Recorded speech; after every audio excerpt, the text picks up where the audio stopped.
Super App, você estava comentando com a gente, que é um aplicativo que tem tudo dentro dele. A gente aqui no Brasil ainda categoriza muito. Como que funciona? O Super App, os vários diferentes Super Apps nascem de diferentes origens. Então, o Super App do Alibaba nasce do e-commerce, o Super App da Tencent, que é o WeChat, ele nasce de uma ferramenta de comunicação e através disso tem um certo viés, mas eles vão adicionando outros serviços que as pessoas precisam ao longo do seu dia a dia.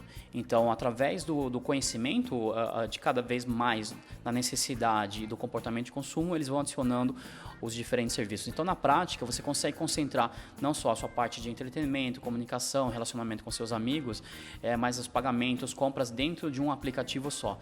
Então, na prática, é possível que um usuário, um consumidor chinês, concentre talvez a boa parte do seu dia a dia dentro desse aplicativo. E não só para conteúdo, mas para compras também.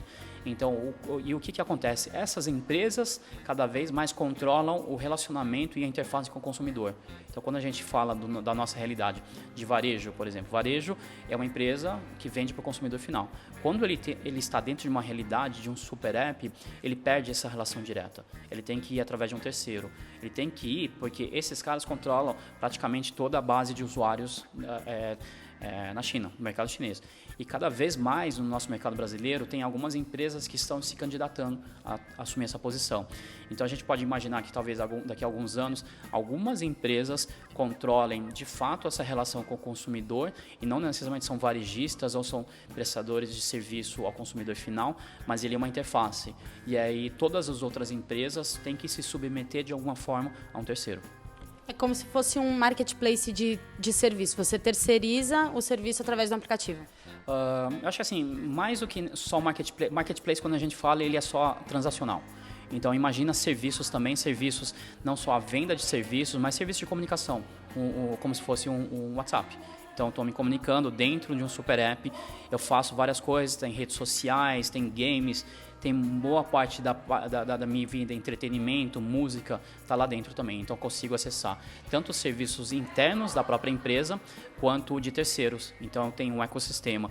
Isso é a parte que a gente enxerga da interface com o consumidor, dessa camada. E aí você tem a camada de trás, que é das empresas. Então, as empresas se organizam em parcerias ou em sociedades com esses terceiros para fornecer essa informação, esses dados e esses serviços e produtos. A indústria no e-commerce hoje cada vez mais presente, né? No B2B, B2C. Como que funciona essa distinção de nomenclatura na China? É diferente, né? Acho que assim, quando a gente dá um nome, chama alguma coisa com algum nome, a gente limita dentro daquele conhecimento que a gente fala.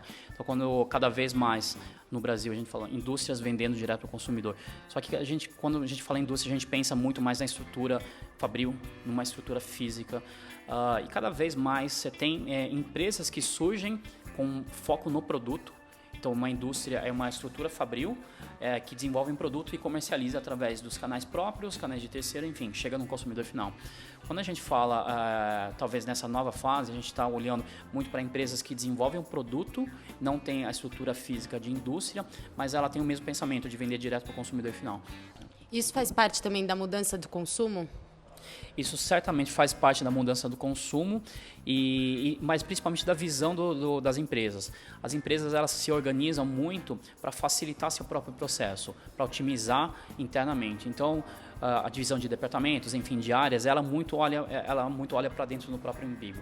Quando a gente agora cada vez mais tem a presença de marketplace, enfim, de tecnologia digital, contato direto com o consumidor, as empresas têm que se organizar internamente de uma forma diferente, para pensar no consumidor. Então, o relacionamento muda bastante.